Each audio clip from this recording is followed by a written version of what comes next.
अगर ये मुझे पहले दिन पता होता कि विधानसभा स्तर पर कोई गठबंधन नहीं है इंडिया का, तो हम उसमें कभी मिलने नहीं जाती हमारी पार्टी के लोग, न अपनी हम सूची देते कांग्रेस के लोगों को, न कांग्रेस के लोगों का फोन उठाते।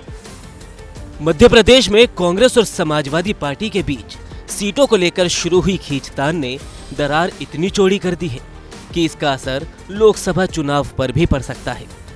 माना जा रहा है कि मध्य प्रदेश में सीटों को लेकर अखिलेश यादव और कमलनाथ के बीच जिस तरह की तनातनी देखी गई, वो लोकसभा चुनाव में राहुल गांधी और सोनिया गांधी की भी सीट फंसा सकती है।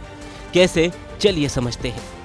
2024 के लोकसभा चुनावों में वैसे तो अभी वक्त है, तारीखों का ऐलान भी नहीं हुआ है, लेकिन सियासत की नब्ज पर नजर रखने वाले सोनिया गांधी और राहुल गांधी की सीटों को लेकर इसी तरह के कुछ सवाल पूछ रहे हैं। और वजह है मध्य प्रदेश विधानसभा चुनाव, जहां से उठे विवाद की एक चिंगारी उत्तर प्रदेश तक असर दिखा रही है। सवाल यह है कि क्या 2024 में सोनिया गांधी लोकसभा के सदस्य चुनी जाएंगी? अगर हाँ, तो रायबरेली से लड़ेंगी या फिर वो किसी और सीट से अपनी किस्मत आजमाएंगी? क्या राहुल गांधी अगला लोकसभा चुनाव अमेठी से लड़ेंगे या फिर वो एक बार फिर से लौटकर वायनाड जाएंगे? अमेठी और रायबरेली की सीट को कांग्रेस और गांधी परिवार का गढ़ माना जाता है। 2019 के चुनाव में अमेठी से राहुल गांधी हार तो जरूर गए थे, लेकिन 1967 के चुनाव से वजूद में आई इस सीट पर कांग्रेस 16 बार अपना परचम लहरा चुकी है। नेहरू गांधी परिवार का ऐसा ही नाता रायबरेली से भी है, जहां से फिरोज गांधी, इंदिरा गांधी और सोनिया गांधी भी चुनाव जीत चुके हैं।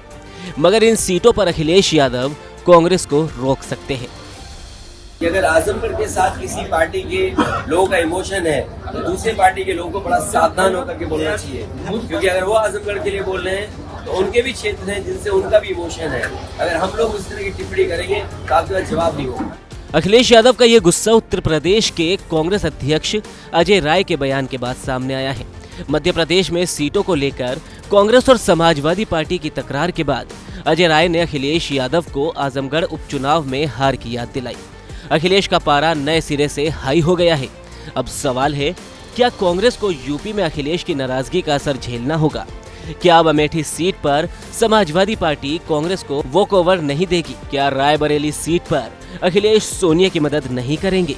हालांकि इसका संकेत अखिलेश यादव ने 20 अक्टूबर को ही दे दिया था, जब कांग्रेस ने मध्य प्रदेश में उन्हें अंगूठा दिखाकर उन सीटों पर भी उम्मीदवार उतार दिए जहां से पिछले चुनाव में समाजवादी पार्टी को जीत मिली थी। अगर ये मुझे पहले दिन पता होता कि विधानसभा स्तर पर कोई गठबंधन नहीं है इंडिया का, तो हम उसमें कभी मिलने नहीं जाती हमारी पार्टी के लोग, न अपनी हम सूची देते कांग्रेस के लोगों को, न कांग्रेस के लोगों का फोन उठाते। लेकिन अगर उन्होंने ये बात कही है कि गठबंधन नहीं है, तो हम स्वीकार करते हैं गठबंधन नहीं है। और गठबंधन अगर केवल उत्तर प्रदेश में केंद्र के लिए होगा तो उस समय विचार किया जाएगा। अखिलेश की इस बात के बड़े संकेत तलाशे जा रहे हैं। वैसे अखिलेश को करीब से जानने और समझने का दावा करने वालों का कहना है कि वो रायबरेली और अमेठी सीट पर कांग्रेस से हिसाब चुकाने का मौका नहीं छोड़ेंगे।